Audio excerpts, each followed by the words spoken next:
Assalamualaikum warahmatullahi wabarakatuh. Perkenalkan, nama saya Mutiara Islamiati. Saya dari mahasiswa YIN Bengkulu. Saya Fakultas Tarbiyah dan Tadris Prodi PIAUD. Baiklah, di sini saya akan menjelaskan materi yang saya telah buat dan mengenai gambar yang telah saya buat ini, yaitu cerebellum atau otak kecil. Yang pertama, saya akan menjelaskan pengertian dari otak kecil atau cerebellum. Otak kecil atau cerebellum merupakan salah satu bagian otak yang terletak di batang otak. Otak kecil atau cerebellum yang terletak di kepala makhluk hidup dan merupakan bagian dari sistem saraf pusat dan letaknya di atas batang otak. Fungsi yang paling utama dari otak kecil yaitu untuk mengontrol gerakan atau keseimbangan tubuh manusia. Otak kecil hampir sama dengan otak besar, mengkerut pada bagian tengah. Untuk ukuran otak kecil hampir segenggam tangan dengan berat kurang lebih sekitar 1/8 berat otak keseluruhan. Otak kecil akan menerima informasi sensorik mengenai posisi sendi dan panjang dari otot. Sama baiknya dengan masukan dari auditorik dan sistem visual. Jika otak kecil rusak, maka mata akan mengikuti gerak benda, tetapi tidak akan berhenti tepat di mana benda itu berhenti.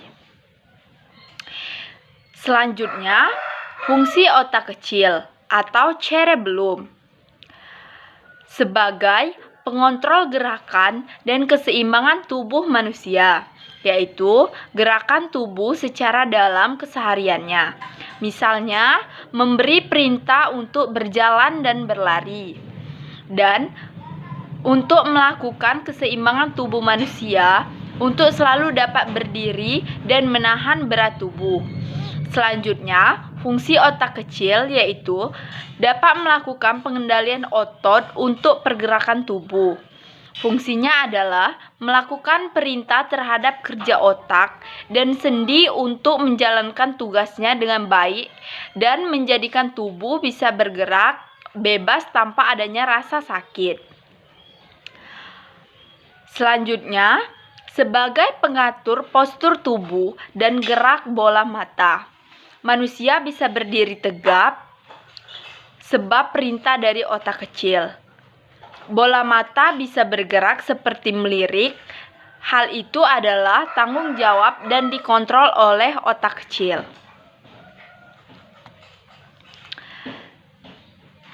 Selanjutnya, membantu fungsi kognitif, yakni seperti bahasa, emosi, dan juga perhatian seseorang.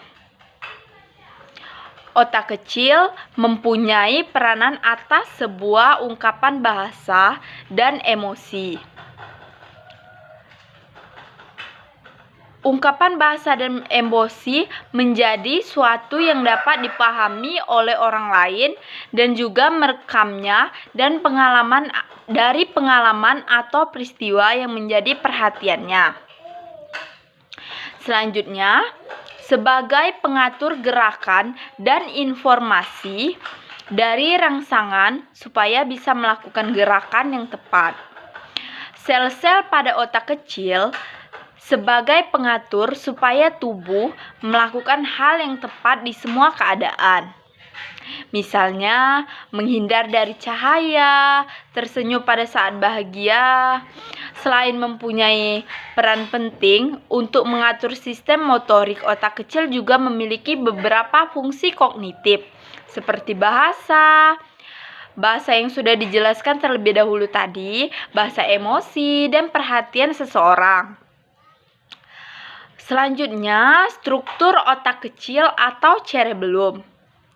Otak kecil memiliki mekanisme bertindak lebih cepat daripada bagian otak-otak lainnya karena disusun lebih dari 40 juta serat saraf. Otak kecil tersusun atas dua hemisfer sama seperti otak besar yang membaginya menjadi dua bagian, kiri dan kanan, sama seperti banyak struktur yang menjadi bagian dari sistem saraf pusat. Otak kecil disusun oleh dua jaringan, yaitu satu, gray matter, materi abu-abu, yakni sebuah materi abu-abu ini merupakan komponen utama dalam sistem saraf pusat yang mengandung bagian badan sel saraf, sel glia, dan sel pembuluh kapiler. Gray matter berfungsi sebagai pusat menganalisa informasi. Yang kedua, white matter atau materi putih ialah salah satu materi putih merupakan komponen sistem saraf pusat yang terdiri dari akson bermielin. Fungsi utama white matter ini adalah untuk menghubungkan pusat-pusat informasi yang didapatkan oleh otak. Juga sama seperti kebanyakan bagian dari salah satu sistem saraf. Bagian luar dari otak kecil ini dapat disebut juga sebagai korteks dan bagian yang lebih dalam disebut medula. Bagian korteksnya memiliki 3 lapisan, yakni yang pertama, lapisan mekular. Ialah sebuah lapisan terluar yang mengandung sel saraf kecil, sel saraf tak bermielin, dan sel glia. Yang kedua, lapisan Purkinje atau ganglioner, yaitu sesuai dengan namanya, lapisan ini disusun oleh banyak sel Purkinje besar yang bentuknya seperti botol. Dendrit dari sel ini dapat bercabang juga memasuki lapisan molekular. Selanjutnya, pada lapisan terakhir, lapisan granular merupakan salah satu lapisan terdalam yang tersusun atas sel-sel kecil dengan sekitar 3-6 dendrit. Otak kecil dibagi menjadi 3 dasar pengelompokan. Yang pertama, berdasarkan lobusnya secara anatomi. Secara anatomi, pada otak kecil mempunyai 3 lobus, yaitu sebagai 1. Lobus anterior atau lobus depan. Yang kedua, lobus posterior atau lobus belakang. Yang ketiga, lobus floculan nodular. Ketiga lobus tersebut dipisahkan oleh 2 benua, yaitu primary fissure dan posterolateral fissure. Bagian otak kecil berdasarkan zonanya.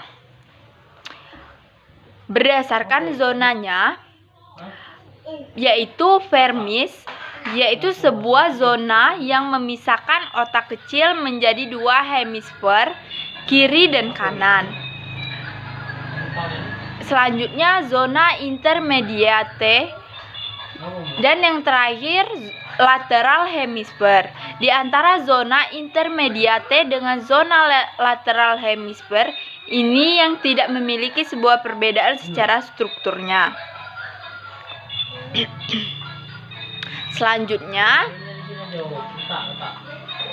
bagian otak kecil berdasarkan fungsinya. Yang pertama, cerebellum. Cerebellum yaitu suatu bagian terbesar dari otak kecil. Fungsi utama bagian cerebellum yaitu untuk mengatur pergerakan motorik dan evaluasi terhadap informasi sensoris agar bisa melakukan gerakan yang tepat. Cerebellum menerima input informasi dari korteks serebral otak besar. Selanjutnya, spinocerebellum. Spinocerebellum ialah sebuah bagian otak kecil yang berfungsi untuk mengatur pergerakan tubuh melalui propriosepsi, yaitu sensasi yang didapatkan oleh tubuh melalui stimulasi dan kegiatan otot tertentu. Propriosepsi ini dipantau oleh proprioseptor yang terdapat di ujung saraf, otot, tendon, dan sendi. Informasi yang diterima dari bagian ini dapat berasal dari sumsum tulang belakang, nervus trigeminal, dan sistem auditori atau pendengaran. Yang terakhir, vestibulocerebellum. Vestibulocerebellum yakni salah satu bagian otak kecil yang berfungsi untuk mengatur keseimbangan tubuh dan gerakan bola mata. Di mana untuk pengaturan keseimbangan tubuh, bagian ini menerima input dari sistem vestibular dari semikirkular dikenal di telinga. Sedangkan untuk pergerakan bola mata, bagian ini menerima informasi dari korteks visual. Selanjutnya yakni perbedaan otak besar dan otak kecil. Otak besar ialah bagian terbesar dari otak. Otak kecil ialah bagian terbesar kedua dari otak. Dan selanjutnya cara kerja dari otak kecil. Bagian otak kecil bekerja dengan peran dari seluruh bagian sel saraf yang terdapat di dalamnya.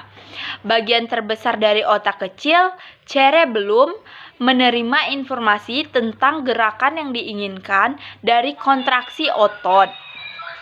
Informasi terus-menerus dapat diperbarui dari pinggiran sel tentang suatu keadaan, otot, dan gerakan yang diinginkan. Ia juga akan mendorong kinerja yang sangat tepat dan memunculkan gerakan yang dikirim dari pusat saraf. Bagian otak kecil memiliki kapasitas yang unik untuk menerima berbagai macam informasi dari area motor pusat saraf, daerah kognitif, daerah sensorik, daerah bahasa, dan daerah yang terlibat dalam fungsi emosional. Semuanya terletak bagian terhubung dengan otak kecil. Selanjutnya, cerebellum dan batang otak terletak di fossa crani posterior dengan atap tentorium yang memisahkan cerebellum dan cerebrum. Secara umum, dapat dikatakan fungsi cerebellum adalah untuk memelihara keseimbangan dan koordinasi aksi otot pada gerakan stereotipe dan stereotipe. Cerebellum melakukan pengaturan kerja otot sehingga terjadi kontraksi otot yang tepat pada saat yang tepat.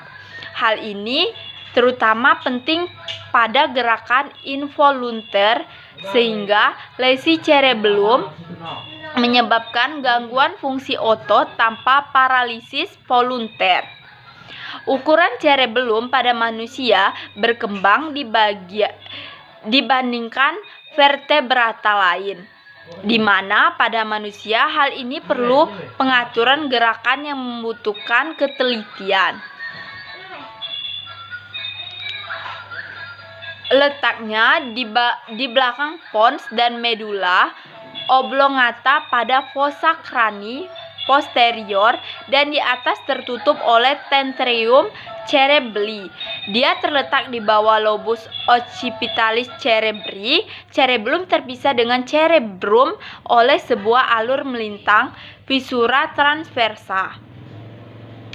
Fisiologi cerebellum. Secara fisiologenitis, cerebellum adalah nucleus vestibularis yang mempunyai spesialis tinggi tampaknya cerebellum dan pusat vestibuler secara bersama-sama mempunyai fungsi, yaitu yang pertama, mempertahankan keseimbangan tubuh, orientasi dalam ruangan, mengatur tonus otot, mengatur postur tubuh. Pada manusia, selain untuk keseimbangan juga mempunyai beberapa fungsi lain. Cerebellum bisa menerima impuls proprioseptif dari seluruh tubuh, baik impuls motorik ataupun sensorik dari cerebrum. Impuls yang diterima akan dikoordinasikan dan diteruskan, dihambat atau diperkuat. Cerebellum adalah bagian otak di mana korteks cerebri menerima impuls darinya untuk melakukan koordinasi yang mengatur gerakan, sehingga memegang peranan penting pada setiap fungsi motorik. Pada cerebellum juga terdapat daerah-daerah untuk taktil, pendengaran, dan penglihatan. Pusat-pusat motorik, taktil, pendengaran, dan penglihatan, baik kortikal maupun subkortikal di cerebrum, diproyeksikan pada daerah yang sama di cerebellum, yang kemudian memproyeksikannya kembali di daerah yang sama di cerebrum. Fungsi utama cerebellum yaitu cerebellum dianggap sebagai head ganglion dari sistem proprioseptif karena dia berfungsi satu, mengatur tonus otot skelet, mengontrol aktivitas otot sadar, mengatur postur dan keseimbangan tubuh. Untuk mengingat struktur dan fungsi cerebellum, maka yang pertama punya 3 bagian, yaitu 2 hemisferum dan 1 permis, punya 3 lobus, anterior, posterior, dan floculandularis, mempunyai 3 bagian fungsional, filogenetik, archicerebellum, paleocerebellum, spinocerebellum, dan mempunyai 3 pasang nuklei, nucleus dentatus, nucleus fastigalis, nucleus interpositus, dan punya 3 pasang penghubung, pedunculus cerebralis inferior, pedunculus cerebralis media, pedunculus cerebralis superior, punya 3 akhir dari setiap akson Purkinje.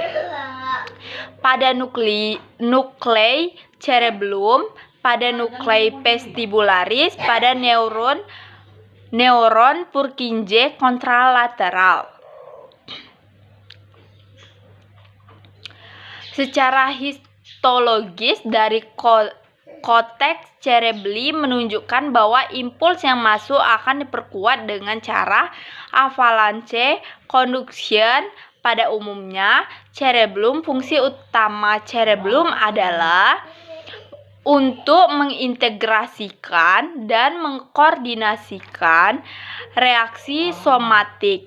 Impulsa motorik akan diperkuat dan disintesis kembali sehingga menimbulkan kontraksi otot yang harmonis dan gerakan volunter yang halus dan sinkron.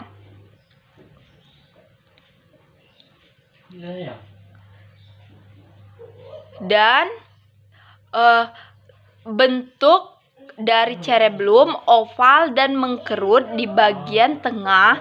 Cerebellum merupakan bagian kedua terbesar dari otak dan beratnya 1/8 dari massa otak sebesar tinju. Baiklah, itulah penjelasan mengenai gambar yang sudah saya buat ini, cerebellum atau otak kecil. Saya Mutiara Islamiati